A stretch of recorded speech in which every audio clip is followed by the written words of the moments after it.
Hello, friends. Today I am your storyteller. I hope you will enjoy this story. Please don't forget to like, comment, and subscribe to the channel so that we can receive your love and support. Now let's begin the story. I was 24 when it happened. A weird in-between stage of life where you're supposed to be moving forward, but somehow feel like you're stuck in neutral. I just graduated from Western Illinois University with a communications degree that hadn't landed me a real job yet. Instead, I was working at an office supply store in Peoria, Illinois, barely making enough to cover my share of rent. My girlfriend Samantha Rhodes was a year younger, still finishing her senior year. She was smart, practical, and way more grounded than I was. If I was the kind of person who made impulse decisions, she was the one who always had a plan. Most Friday nights, we didn't party or hit bars. We weren't those kinds of people. Our thing was staying in, streaming movies, and ordering takeout. Her apartment had become my second home. It wasn't much, a small two-bedroom on the second floor of a weathered building with beige siding and a balcony that creaked whenever you stepped onto it. The living room had a sagging gray couch she'd inherited from her older brother, a scratched-up IKEA coffee table, and a TV that always seemed to buffer right at the wrong moment. But it was ours. It felt like it was. That October evening was cool and sharp, the kind of fall night where the leaves crunched under every step and the wind smelled faintly of wood smoke. We had just finished a long week. I'd spent 10-hour shifts stocking shelves, and Sam was juggling her internship at the courthouse with midterm projects. By the time Friday rolled around, neither of us had the energy to do anything but crash. "I swear," Sam said, tugging her blanket tighter, "if you put on another horror movie, I'm breaking up with you." I laughed, scrolling through Netflix on her TV. "Come on." It's October. The whole point of October is getting scared. She shot me a look over the rim of her mug of hot chocolate. The whole point of October is pumpkin patches and cider donuts, not me screaming until the neighbors complain. Okay, I said, holding my hands up. Compromise. We'll order pizza, and whoever pays picks the movie. Her eyebrows lifted. "You're broke." "Exactly. Which means if I lose, I also win. Either way, I eat pizza." She groaned but smiled. "Fine. But if I win, I'm picking the cheesiest rom-com I can find." We both laughed, and I opened the Domino's app. It was always Domino's. Cheap, reliable, and somehow comforting. I ordered my usual, a large pepperoni with extra cheese and their chicken carbonara pasta. Sam threw in a box of bread twists. We opted for pickup instead of delivery, partly to save the fee, and partly because I didn't mind driving at night. When the app buzzed saying the order was ready, I grabbed my jacket. "I'll go. You stay here and find your rom-com." "You mean our rom-com," she said with a grin. The drive to Domino's was only about 12 minutes. The store sat in a tired strip mall next to a dry cleaner and a payday loan place. The parking lot was mostly empty, except for a couple of cars parked near the liquor store at the far end. Inside, the place smelled like melted cheese, garlic, and dough, the universal Domino's scent. The lobby was brightly lit but empty. A soda fountain hummed in the corner, and curling posters advertised new $7.99 mix-and-match deals. "Be right with you," a voice called. A young guy in his 20s emerged from the back, wearing the Domino's cap and apron. His name tag read Kyle. He looked tired, his eyes shadowed like he'd been pulling doubles all week.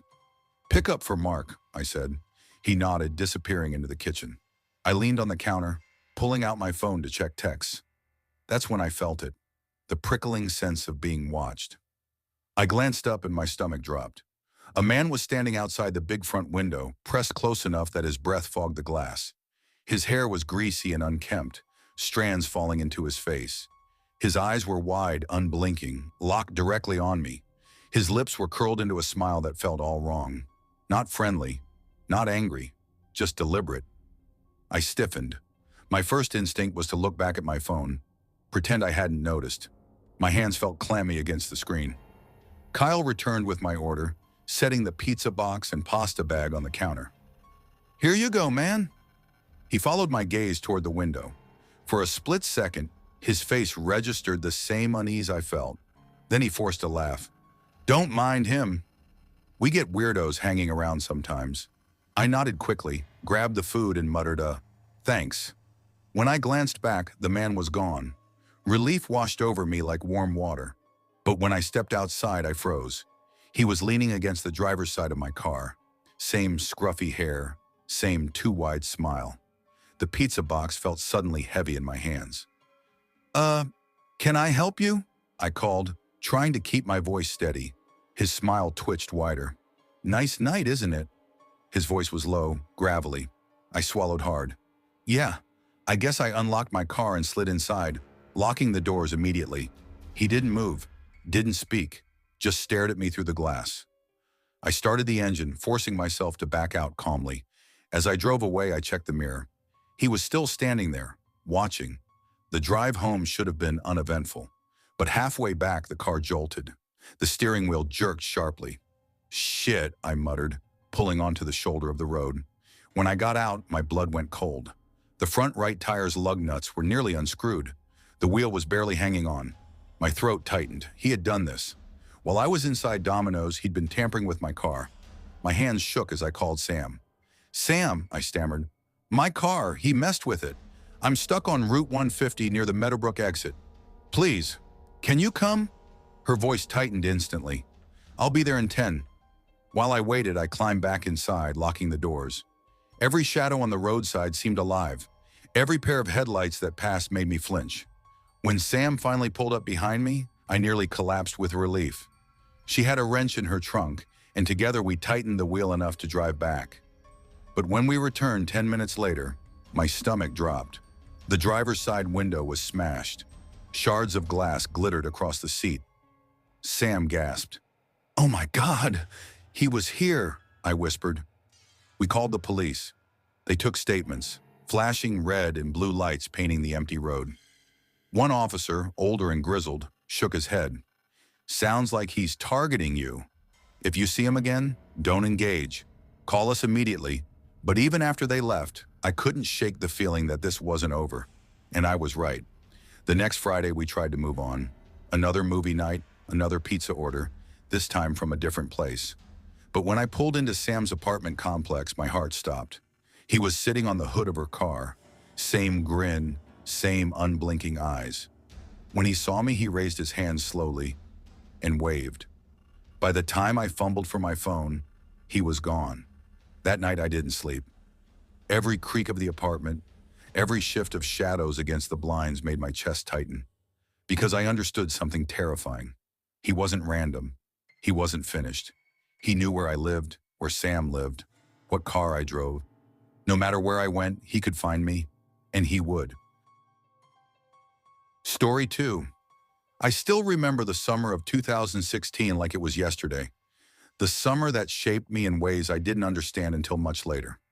Back then, I was 21, a college kid home for break in Dayton, Ohio. I wasn't the type who thrived in classrooms. I scraped by with average grades, the kind that kept you afloat but never got you recognition. My parents wanted me to do internships, build a future, but the truth was, I just needed money. Rent, gas, books for next semester, and in Dayton, decent money was hard to come by. That's how I ended up at Domino's. It wasn't glamorous, but it paid, and it was flexible. I could work nights, sleep late, and still squeeze in time with friends. Plus, driving around blasting music didn't feel like work. It felt like freedom. At least that's what I told myself. My mom didn't buy it. Every night before I left, she lingered in the doorway like a shadow, arms crossed, eyes tight with worry.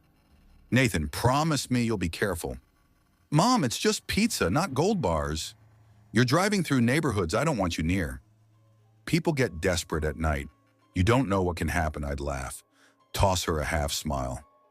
"What's the worst they'll do? Rob me of pepperoni?" She never laughed, and I never listened. For the first 2 months, nothing happened.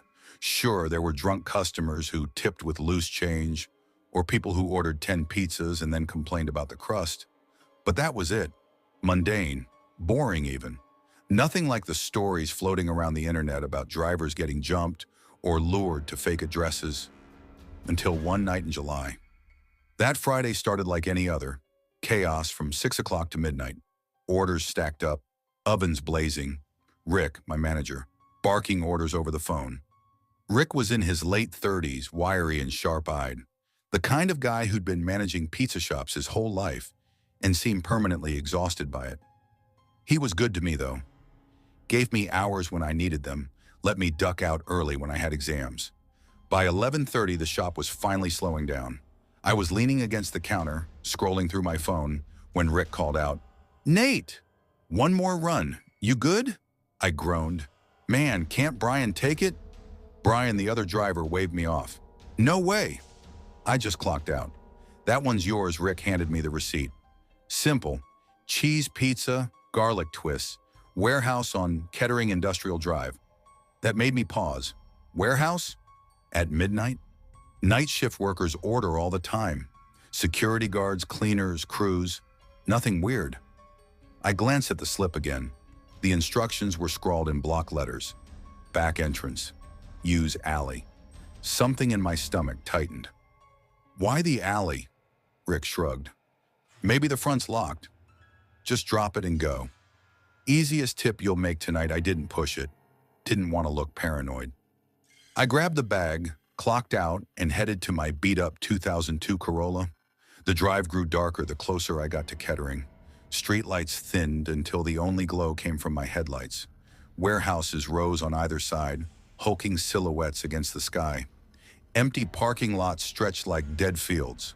My GPS pinged, leading me down a narrow road that dead-ended at a 2-story concrete warehouse. A chain-link fence surrounded it, though the alley beside it was wide open. One yellow security light flickered overhead, buzzing like an insect. I parked, cut the engine, and checked the directions again. Back entrance. Use alley. The alley yawned like a throat, long, narrow, lined with dumpsters. My chest tightened. I thought about calling the number on the receipt, but it wasn't local. Burner phone, maybe. Still, I told myself what I always did. It's just food. Don't overthink it. I grabbed the bag and stepped into the alley. My sneakers scraped the cracked pavement. The air smelled of mildew and old grease. I knocked on the metal back door. "Domino's delivery." No answer. I knocked again, louder. "Pizza's here." Still nothing. I frowned, shifting my weight. The alley felt wrong. Too still, too silent, like sound itself had been swallowed. Then came the noise. A scrape, like shoes against pavement, from behind the dumpsters. I froze. My pulse hammered. From the shadows stepped a man. Tall, broad shoulders, dark hoodie pulled low over his face. Even in the summer heat, he wore gloves. He stopped 5 feet away, silent. I forced a shaky smile, held up the bag. You order this?" He didn't answer. Just then, another figure emerged from the opposite side of the alley. Shorter, same hoodie, same gloves. My throat went dry. "Look, if this isn't yours, I can just leave it." No problem, no response. Both kept moving closer, slow, deliberate. My grip tightened on the pizza bag. "Seriously, guys, if this is a prank, it's not funny." The taller one finally spoke. His voice was low, jagged. "Don't run." That was all it took. I bolted. "Hey!" One of them barked, but I didn't look back. My sneakers pounded the pavement, lungs burning. The alley stretched longer than it had when I walked in. My car felt miles away. Behind me, footsteps thundered. Too close. I burst onto the street just as headlights flared. A pickup screeched to a halt, horn blaring. "Jesus Christ, kid! You trying to die?" The driver yelled. "Help! Please, they're after me!" His face hardened. He glanced past me, saw them, and his jaw set. "Get in!" Now, I didn't hesitate. I threw myself into the cab, the pizza bag forgotten on the street. The driver floored it. Gravel spat from the tires as we tore away. I twisted to look back. The 2 men stood at the mouth of the alley, motionless, watching us go.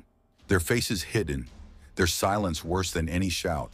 The driver said nothing for a mile, just kept checking the mirrors, his hands tight on the wheel. Finally, he muttered, "You're lucky. You don't hang around those warehouses at night. People disappear down there." He dropped me at a gas station, told me to call the cops. Then he drove off before I could even thank him. When the police arrived, I gave them everything. The address, the receipt, the fake number. They checked the warehouse. Empty. Abandoned. The officer looked me dead in the eye. "Son, you got lucky. Don't ever go back there." I quit Domino's the next day. But sometimes late at night, I still see them in my head. Two figures in hoodies waiting in the shadows. Silent, patient. And I wonder what would have happened if I hadn't run. What would have happened if I'd stayed? Story 3. I never thought a part-time job would change my life. Back then, I was 22, living in Riverside, Michigan, a quiet town along the edge of Lake Erie. Riverside wasn't the kind of place that made the news. It was too small, too ordinary.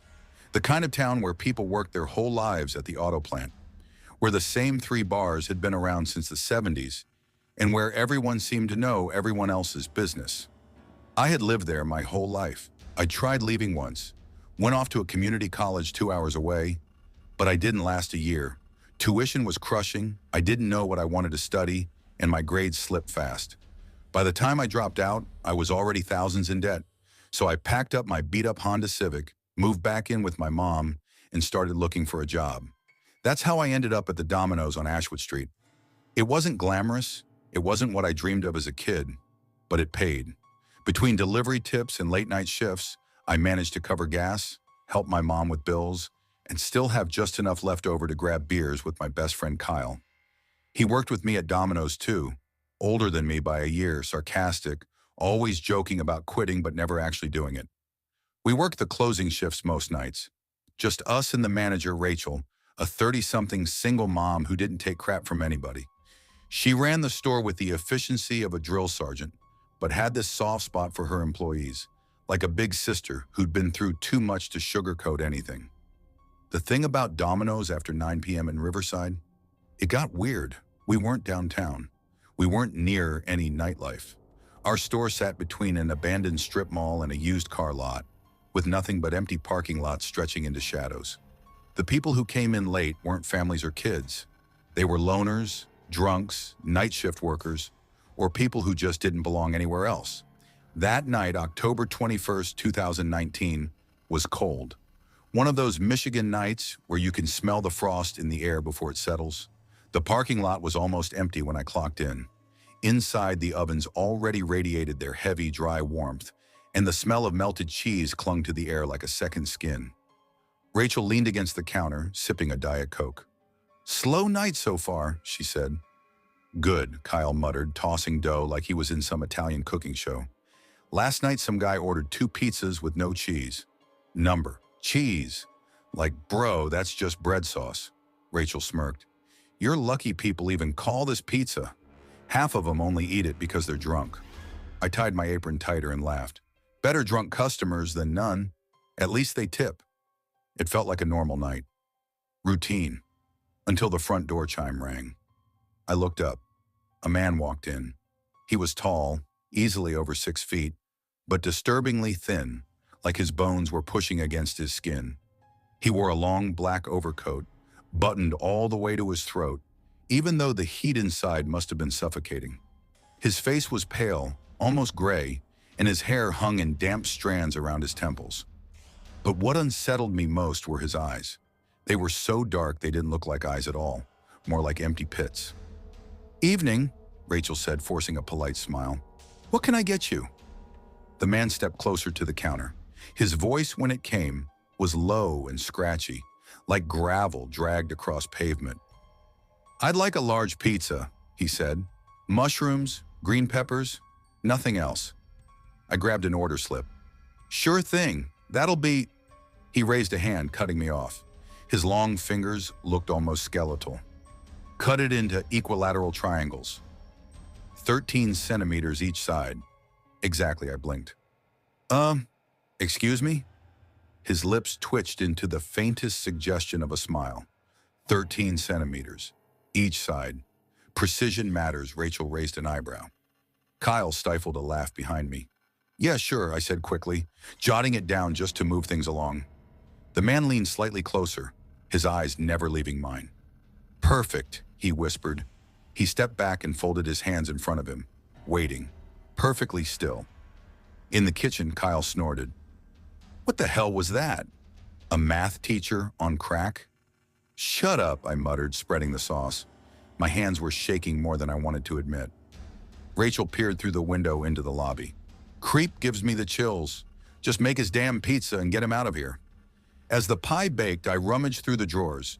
Most were filled with pizza cutters, rulers for box sizes, and a few old pens. And I don't know why, but I actually pulled out the ruler. I measured each cut carefully, carving the pizza into perfect equilateral triangles.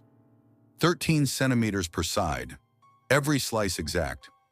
It felt wrong, like I wasn't just cutting pizza, I was performing a ritual.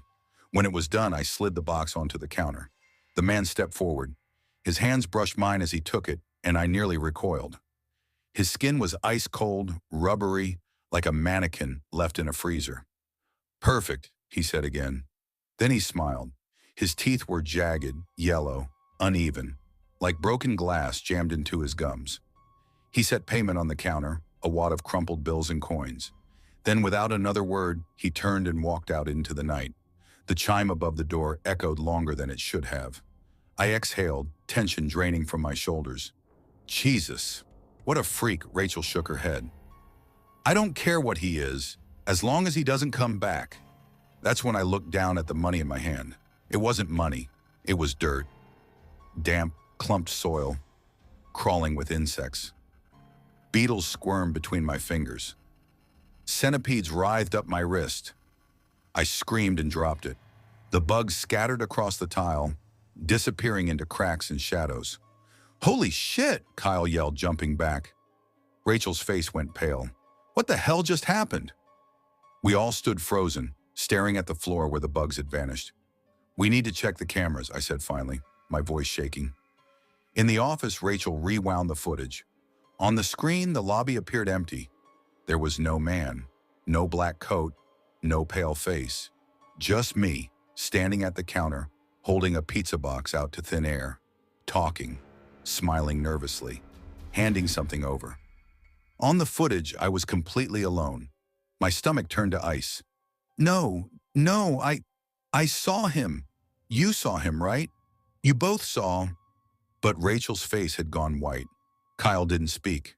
The monitor crackled, static briefly overtaking the screen, and for just 1 second a shadow flickered there, a long, thin figure, watching. I didn't sleep that night. Every time I closed my eyes, I saw his teeth, his eyes, his hands brushing mine like dead skin. The next morning, I called the police. They thought it was a prank, a stress hallucination, but they sent someone anyway. An officer walked the lot, checked the alley behind Domino's. All he found was a set of footprints in the dirt, each one spaced exactly 13 centimeters apart. 2 months later, while scrolling through local news, I froze. Riverside cold case reopened. Remains discovered beneath former construction site.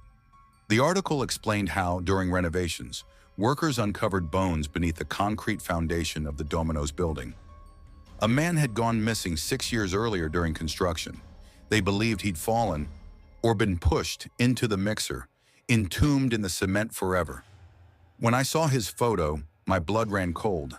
It was him, the man who ordered the pizza, the man no one else saw.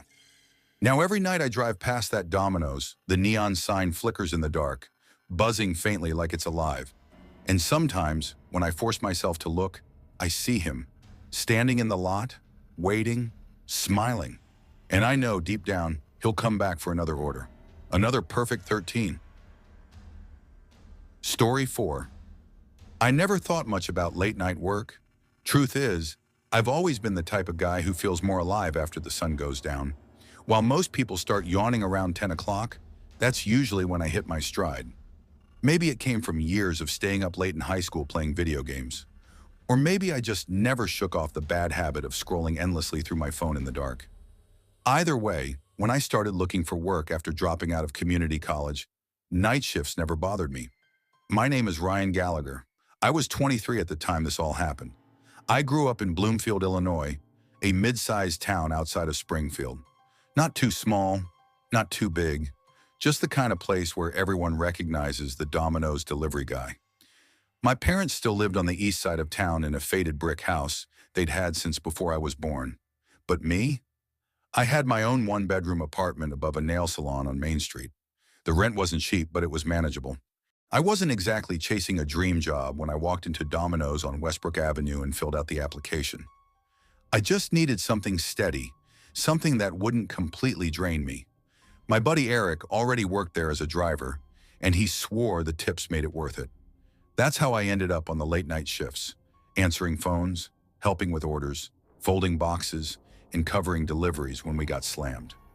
The store itself wasn't anything special.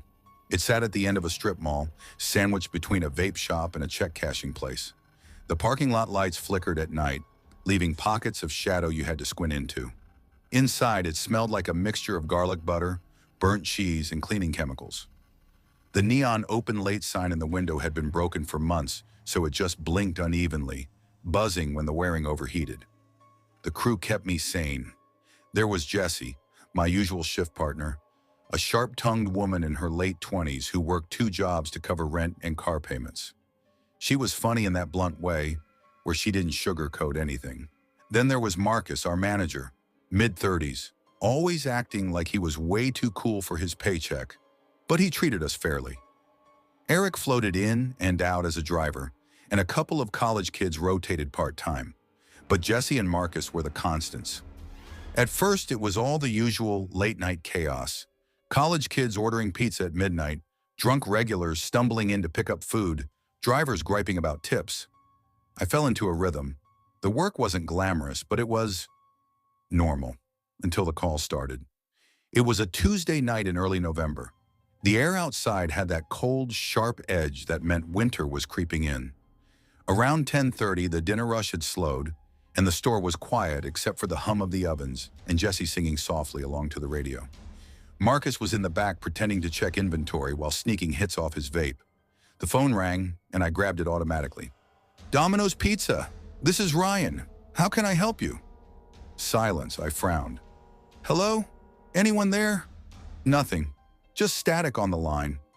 I glanced at the caller ID. Private number. Not unusual. Plenty of customers blocked their numbers. "Hello?" I repeated. Then I heard it. A low, rasping laugh. Not a cheerful laugh. Not even a cruel teenager's giggle. This was deeper, slower, guttural. The kind of sound that makes your stomach tighten even though you don't know why. I froze, phone pressed to my ear. Hello?" The laugh grew louder for a second, then stopped. The line went dead. I lowered the phone slowly. Jesse noticed. "What's up? Customer being an ass?" "Somebody just laughed," I said. "That's it." Didn't say anything. She rolled her eyes. "Prank call." Happens I forced a laugh of my own, but something about it stuck in my chest like a thorn. The calls didn't stop. Every night I worked, between 9:30 and midnight, the phone would ring. Always from a blocked number, always silence, then that same laugh. At first I brushed it off. Maybe some teenager thought it was funny. Maybe it was a wrong number. But after the 5th or 6th time, I couldn't shake it. One Friday after a long rush, the phone rang again. I picked up, tension already building in my chest. "Domino's Pizza, Ryan speaking?" The laugh started immediately, louder this time. My patience snapped. "All right, whoever this is, you need to knock it off. People are working. You're wasting my time." The laugh slowed, stopped. Then came a faint whisper, so soft I had to hold my breath to hear it. "I see you." My blood went cold. "What the hell does that mean?" I demanded, but the line clicked dead. I stood there staring at the receiver like it had just burned me. Marcus wandered up front, yawning. "Everything good?" I told him what I heard. He smirked. Probably some bored kid. "You're letting it get to you," Jessie, though, looked uneasy. "You should start writing down the times they call," she suggested. "Maybe even record one, just in case." Her tone made me feel less crazy. But I still hoped it was nothing. The worst part, the calls didn't stay at work. One Saturday night, I got home from a brutal double shift, collapsed on my couch, and was about to pass out when my phone buzzed. Unknown caller. My stomach dropped. I answered. "Hello?" The laugh, the same one. "Listen, how the hell did you get my number?" I snapped, sitting upright. The laugh grew louder, more ragged, almost wheezing. "Who are you?" What do you want? Silence, then clear as day. I know where you live. I nearly dropped the phone. My chest tightened until I could barely breathe. I hung up immediately and called Jessie. She picked up groggy. Ryan, what's wrong? They called me. At home. They said they know where I live. Her voice sharpened instantly. Stay put. I'm coming over. She showed up 20 minutes later with a blanket and a baseball bat. We sat awake all night, the TV buzzing quietly in the background, waiting for another call that never came. The next week was hell. The calls at work grew worse. The whispering was no longer vague, it was direct. Check your window. I'm watching you. The back door looks open tonight. Every word made my stomach twist tighter. One night around 11:15, the phone rang again. Domino's Pizza, Ryan speaking. The whisper came immediately. The back door is unlocked. My entire body stiffened. I turned to Jessie. Did you lock the back door? She frowned. I don't think so. Why? I didn't answer. I grabbed the flashlight and hurried to the back. The door was closed, locked, but my hands shook as I turned the bolt again, just to be sure. When I came back up front, Jessie's face was pale. They said something about the back door, didn't they? I nodded. Neither of us said anything else for a long time. It happened on a Wednesday night, almost midnight. I'd just gotten home, exhausted, shoes still on, when my phone buzzed. Unknown caller. Something in me wanted to ignore it, but fear and anger pushed me to answer. Hello? The laughter exploded through the speaker, shrill, unhinged, deafening. What do you want from me? I shouted, voice cracking. The laughter stopped. Silence. Then a low, guttural voice. Goodbye, Ryan. And before I could respond, a blood-curdling scream ripped through the line. High-pitched, raw, so real it pierced into my bones. Then the call cut. I sat frozen, staring at my phone. My hands trembled so violently I could barely keep hold of it. I didn't sleep that night. Jessie came over again, but neither of us had answers. And just like that, the call stopped. I quit Domino's 2 weeks later. I told Marcus I couldn't handle the stress, couldn't focus, couldn't keep pretending I was fine. He just shrugged. You're lost, man. Jessie hugged me before my last shift ended. I don't blame you. I'd leave too. I moved across town a few months later, changed my number, tried to move on. But to this day, whenever my phone rings late at night, I hesitate. I stare at the screen, heart pounding, half expecting to hear that laugh again. And sometimes when the night is quiet, when I'm alone, I swear I still hear it echoing in the back of my mind. Story 5. I never thought delivering pizzas would leave me with scars I still carry to this day. Back in 2016, I was 20 years old, stuck between who I wanted to be and who I really was. My name's Daniel Reyes, and at the time I lived in Harrisburg, Pennsylvania. Harrisburg isn't the kind of place people dream about, but it's not the kind of place you can easily leave either. A small city with old brick row houses, rundown streets, and just enough nightlife to keep you up when you wanted quiet. I wasn't supposed to end up there. Growing up, I thought I'd make something of myself. My mom raised me and my little sister alone after my dad walked out. She worked in housekeeping at a hotel by the interstate, pulling doubles to keep food on the table. I promised her I'd do better, that I'd make her sacrifices mean something. But college was expensive, and after one semester at community college, I was already drowning in debt. Books, gas, food, rent from my half-rotted apartment off 2nd Street. It added up fast. So like a lot of people my age, I took whatever job I could. That's how I ended up at Domino's Pizza on Walnut Street, just a few blocks from the Capitol. The first time I walked into that Domino's, the place smelled like burnt cheese and grease that never quite washed out of the walls. The manager, Rick, was a guy in his late 30s with a potbelly, slicked back hair, and a permanent stress crease between his eyebrows.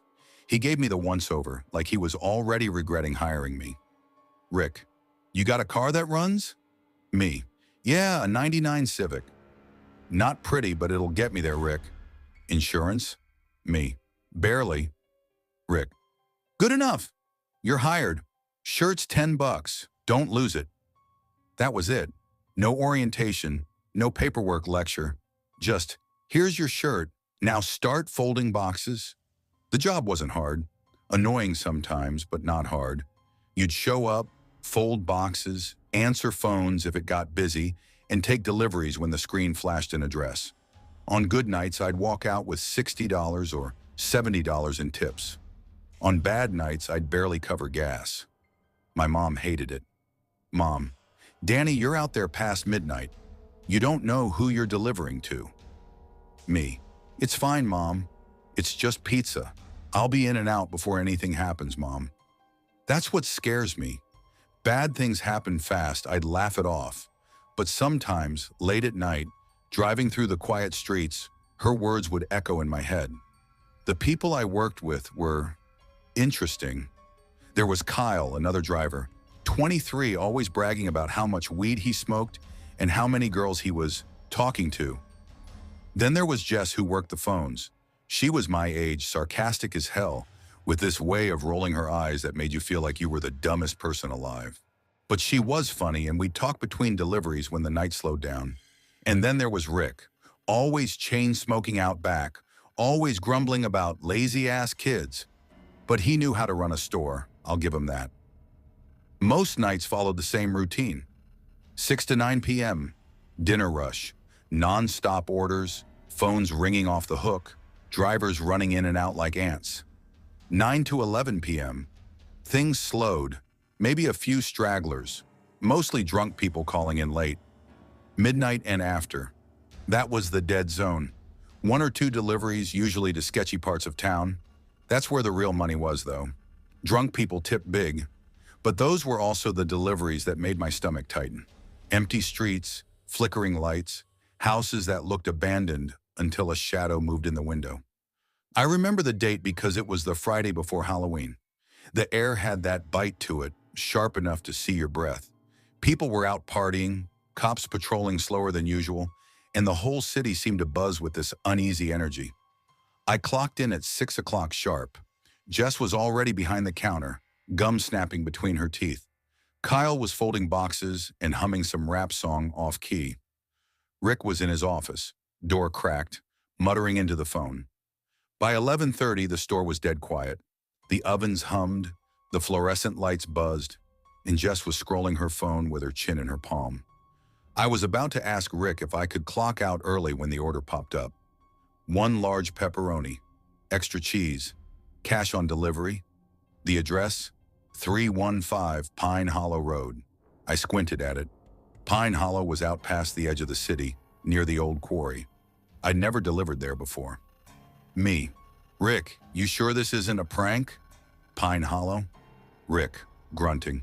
Order came through. Cash. You want the tip or not? Jess, without looking up. That area gives me the creeps. Kyle. You scared of trees, Jess? Jess. No, I'm scared of dumbasses who end up on the news. Rick shoved the box into the bag and handed it to me. Rick. Last one, Danny. Easy money. Then you're done. I should have said no. God, I should have said no. The drive out there took longer than I liked. Streetlights thinned out, replaced by shadows stretching from tall oaks. Houses grew fewer, then disappeared entirely, replaced by woods pressing close to the road. By the time I turned onto Pine Hollow Road, my headlights were the only thing cutting through the dark. The house was at the very end. It looked wrong. The paint was peeling in long strips, the shutters hung crooked, and the porch light flickered like it couldn't decide whether to die or not. The yard was overgrown, weeds swallowing what had once been a path. Still, the address matched. Me, muttering, "Drop it and go." I parked, killed the engine, and grabbed the pizza bag.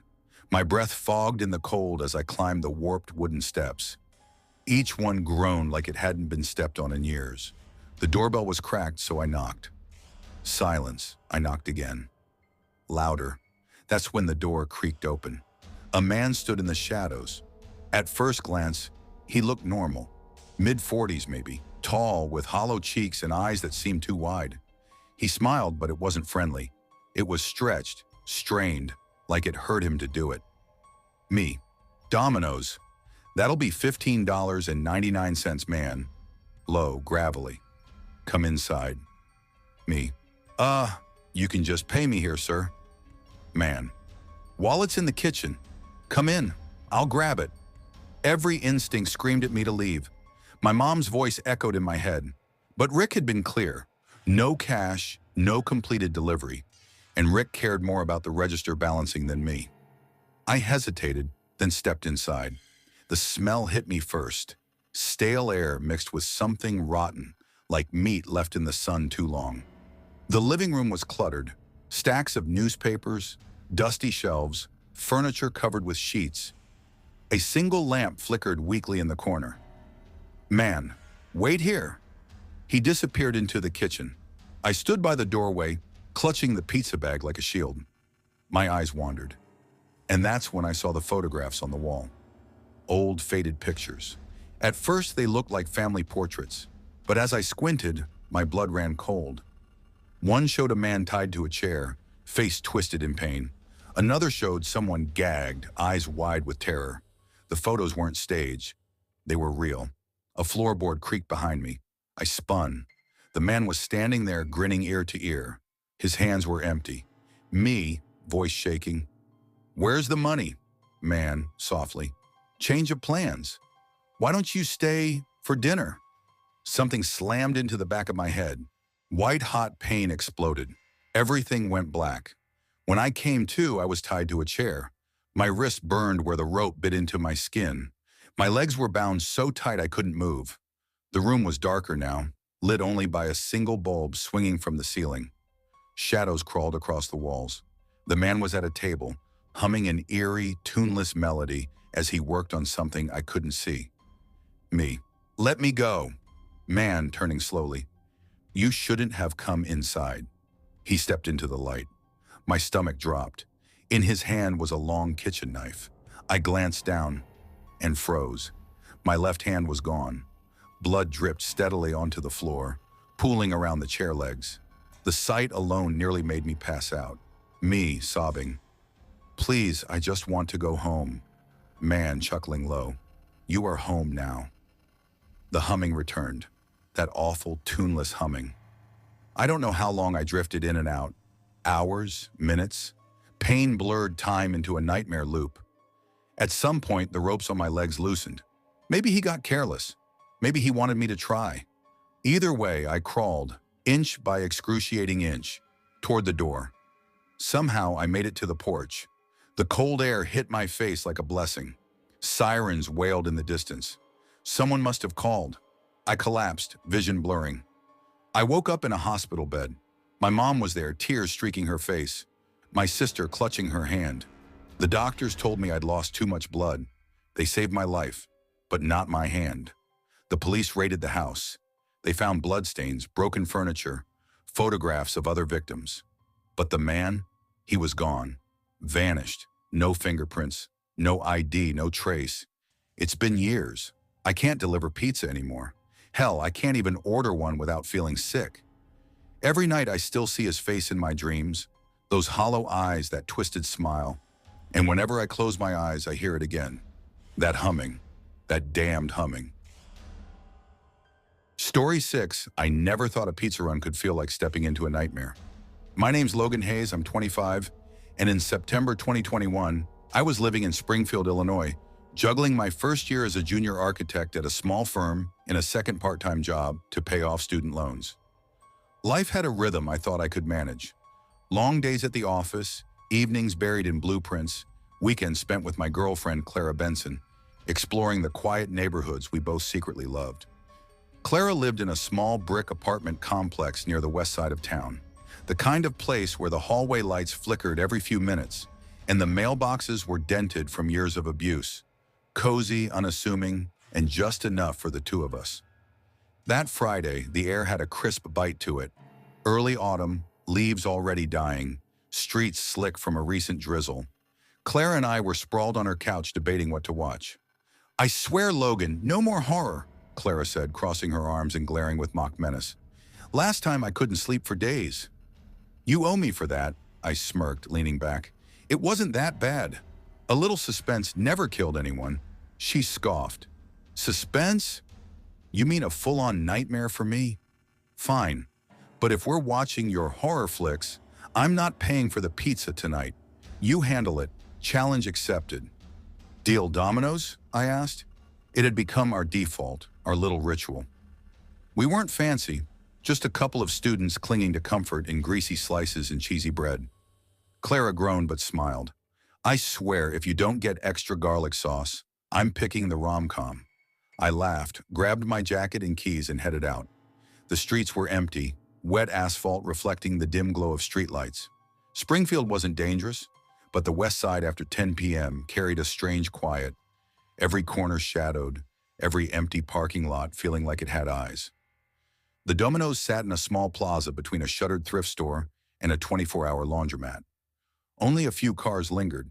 Inside, the familiar smell of baked dough and tomato sauce hit me, but the lobby was empty. I rang the little bell on the counter. A woman in her late 20s emerged, tying her apron. Her expression was tired but polite. Order for Hayes? Yeah, that's me, I said. She nodded and disappeared into the back. While I waited, I felt it. Like something in the air shifted, a prickling along the back of my neck, an almost imperceptible weight pressing down. I turned toward the front window. A man was standing outside. His coat was old, damp from the drizzle, his hair stringy, and his face wrong. His grin stretched too wide, uncomfortably wide, and his eyes locked on me. I looked back at my phone, pretending not to notice. Maybe it was nothing, I thought. Maybe just a homeless guy wandering. But the feeling didn't leave. The woman returned with my order. Here you go, she said, sliding the bag toward me. She followed my gaze to the window for a moment, lips pressing into a thin line before smiling again. Have a good night, she said softly. I nodded, gripping the bag tightly. When I stepped out, he was gone. Relief? Brief. As I walked to my car, I saw him again, leaning against the passenger side with the same grin, the same cold, predatory stare. Hey, I called out, voice steady even as my chest hammered. Do you need help? No answer, just that grin. I climbed into my car, doors locking automatically. My hands shook as I started the engine, eyes darting to every shadow. On the drive back, it felt like every passing car could be him. Every reflection in a window, every flicker of movement. Then a sudden jolt. The car wobbled violently. My heart leapt. I pulled over. My front right tire, lug nuts loosened, almost falling off. Panic surged. He had to have done this. I called Clara, voice trembling. Clara, I need you. Please come get me. Within minutes, she arrived, worry etched across her face. We returned to the apartment parking lot with tools. As we approached, my stomach sank. The driver's side window shattered, glass glittering across the seat. Someone had been inside. The police arrived quickly, took notes, collected fingerprints. You did the right thing by calling, one officer said, eyes serious. But without cameras or witnesses, it'll be hard to trace him. If you see him again, call us immediately. Days passed. Life tried to return to normal. We even dared another movie night. But the sense of being watched never left. One night, pulling into Clara's parking lot, headlights cutting through the dark rows of cars, I saw him, sitting casually on the hood of her old sedan, staring directly at me. That grin, that same impossible grin. I froze. He raised a hand, waved slowly, deliberately. Then he vanished. Just gone. Clara ran outside. Logan, what's wrong? He's here, I whispered, my throat tight, my heart hammering. He's never leaving. We called the police again. Nothing, no trace, no witnesses, just the suffocating certainty that he could be anywhere, watching, waiting. Every trip out, every parked car, every shadow seemed suspect. The paranoia became routine, threading itself into our nights. And I realized the safety of home, of comfort food, even of love, it didn't matter. He could find me anywhere, and one day he might decide it's time to strike. Story 7, I never thought I'd be terrified over a pizza delivery. Honestly, when I first took the job, I thought it would be boring at worst and a way to make cash at best. My name is Jake Turner. I was 20, a junior at Appalachian State University, And I had come home for the summer to Ridgewood, North Carolina, a quiet, sleepy town where everyone knew everyone and nothing exciting ever happened. I wanted something flexible, something that let me work nights, make some money, and still have the afternoons free to hang with friends. Domino's was perfect, or so I thought. The first few nights were uneventful. Clocking in, sliding on the visor, laughing with Derek, my coworker, about stupid customer requests.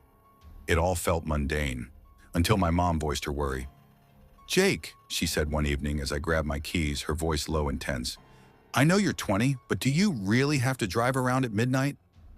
Ridgewood's safe, mostly, but things happen. Accidents, robberies. I shrugged, trying to keep it light. "Mom, it's pizza, not a CIA mission. I'll be fine." She didn't look convinced. "You say that like bad things can't happen to normal people." I laughed it off, trying to ease her worry. "Mom, bad things can happen anywhere. At least I'm not stuck in a cubicle." For the first few weeks, it seemed like she'd been right to worry. But nothing happened. Most deliveries were simple. A family hungry for a large pizza, a student pulling an all-nighter, the occasional night owl. Friday nights were the worst. Phones ringing nonstop, orders piling up, kitchen sweltering. But by midnight, it was all quiet again, almost eerily so. It was one of those quiet nights in late July when the situation changed. I was wiping sweat off my forehead, leaning against the counter, when Sam, the manager, came over. "Jake," he said, holding up a slip, "one more delivery." "Then you're done for the night?" I groaned, rubbing my temples. "Really?" "It's dead out there. Can't someone else take it?" "Derek's gone for the night. It's on your side of town." "Easy run," Sam replied. I glanced at the address. Hawthorne Industrial Park, Unit 21. Industrial Park. My stomach sank. Who orders pizza out there at midnight? "Are you sure?" I asked. "Industrial Park. It's mostly warehouses." Sam shrugged. "Late-night workers, security guards. It happens. Just drop it off, grab your tip, and head home." Reluctantly, I grabbed the pizza bag. Large pepperoni, cheesy bread, 2 sodas. My car's headlights cut through the empty streets as I drove. The glow of the town faded behind me, leaving only the occasional street lamp and the hum of my tires against cracked asphalt. The GPS led me to a brick warehouse, old paint peeling from the sides. Hawthorne Supplies. The lot was deserted except for a rusty pickup. The delivery instructions read, "Use alley." Backdoor delivery. I parked, feeling uneasy. The air smelled of oil, wet concrete, and something I couldn't place. The alley was narrow, flanked by dumpsters and walls stained black from years of neglect. The faint flicker of a light overhead buzzed intermittently. I knocked on the metal door. "Domino's delivery," I called, forcing my voice to stay steady. Silence. I knocked again. Louder. Nothing. Then I heard a shuffle. "Hello?" I asked, trying to keep calm. A tall figure emerged from the shadows, hoodie pulled low, sunglasses reflecting the dim light. My heart started racing. Hey," I stammered, holding up the bag. "You ordered pizza?" No answer. He just walked toward me, slow and deliberate. "Look, if this isn't yours, I'll leave it here." "No big deal," I said, panic creeping in. A second man stepped out from behind the dumpsters. Same dark hoodie, same sunglasses. My pulse spiked. "Guys," I said, voice shaking, "take the food." I'm not looking for trouble, but they didn't care about the food. Their focus was on me. Every instinct screamed to run. I bolted, pizza bag bouncing against my side, adrenaline flooding my body. Behind me, heavy footsteps pounded. I stumbled into the street, waving frantically as a car approached. The headlights illuminated my terrified face. The driver swerved, pulling over. "Get in," he shouted. I didn't hesitate. The man was middle-aged, gruff, cigarette smoke clinging to his shirt. He glanced at me as we sped away. "What the hell happened?" They came out of nowhere," I gasped. "Just after me." He didn't question further, just nodded, eyes darting to the dark alley we had just left. He dropped me at a gas station a few miles down. I called Sam and the police immediately. When officers arrived and checked the warehouse, it was empty. Dust, cobwebs, nothing else. One officer shook his head, voice grim. "People have gone missing in this area. You were lucky tonight I didn't go back to Domino's." I couldn't. Even now, 6 years later, I can still hear the echo of those footsteps in that alley, still see their silhouettes closing in. And I often wonder, if that car hadn't come when it did, would I have ever made it out? Story 8. I remember the night everything shifted. I was 24, living in a cramped studio apartment on the north side of Spokane, Washington. My life had a rhythm that was both monotonous and numbing. Wake up late, skip breakfast, take the bus to Domino's, work the night shift, come home, scroll through social media until my eyes hurt, then pass out. I was surviving, not living. Back then, my mom called every Sunday evening. Her voice carried a mix of affection and frustration. "Tyler, sweetheart, why are you still working nights at Domino's? You're wasting your potential." I forced a laugh. "Mom, it's temporary. I'm figuring things out." She sighed. "Promise me you're not just drifting, okay?" "I promise," I said, even though I had no real plan. Domino's was both a cage and a refuge. Warm ovens, the smell of melted cheese and tomato sauce, and the hum of the fluorescent lights. It was comfort in a strange, lonely way. I knew every corner of that store, every crack in the linoleum, every grease stain on the counter.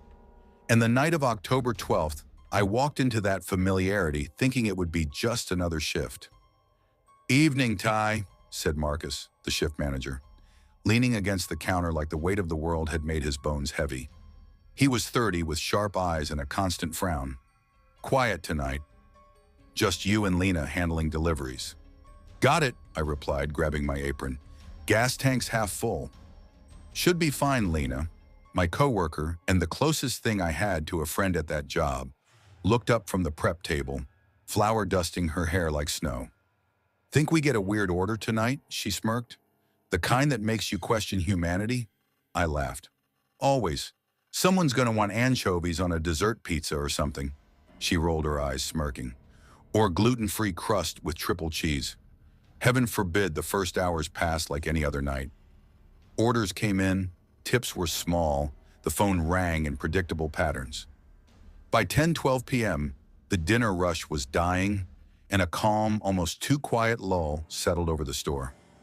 I was wiping down the counter when the door chimed. I looked up. No one. The parking lot was empty, lit by weak streetlights, the shadows of lampposts stretching like thin fingers. "Probably just the wind," Lena said, stacking pizza boxes behind me. But the chime rang again.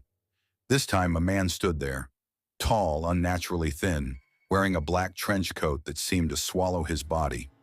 His skin was pale under the fluorescent lights, so smooth it looked waxy, almost unreal.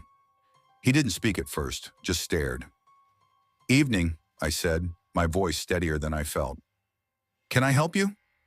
Finally he spoke, low, gravelly, like it came from deep underground. "Large pizza, mushrooms, green peppers, no extra sauce." I nodded, reaching for the notepad. "Sure, anything else?" He smiled, but it wasn't a friendly smile. It was sharp, unnatural. "Cut it into squares, exactly 12 centimeters on each side. No more, no less." I froze. Squares? 12 centimeters? "You will comply," he said, voice hard, certain. "Precision is important." I went to the kitchen, heart thudding. "Lena," I whispered, "we've got a weird one." She glanced up, skeptical. "Weird how?" "Order is precise, like mathematically precise. Squares, 12 centimeters exactly." She raised her eyebrows. "Sounds obsessive." "Your problem, buddy." I measured each slice with a ruler, hands shaking. Something about him made the air feel heavier, colder. When I glanced up, his shadow stretched across the floor and walls unnaturally long.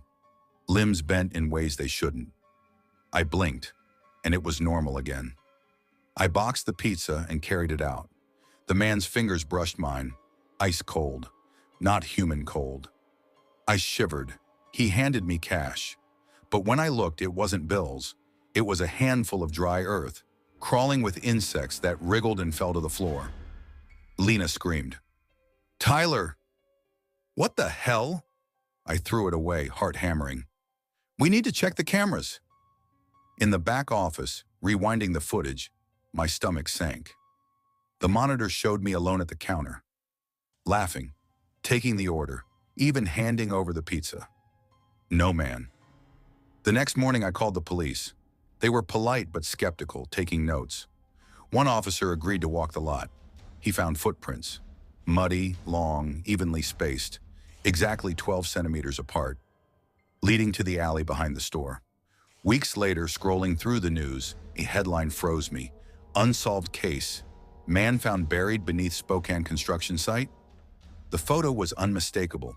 The face, pale, hollow eyes, the same thin frame as the man in the trench coat. And the location? The site had been cleared just months before, replaced by a Domino's. I don't know what I saw that night. Exhaustion? Stress? Hallucination? Or something else?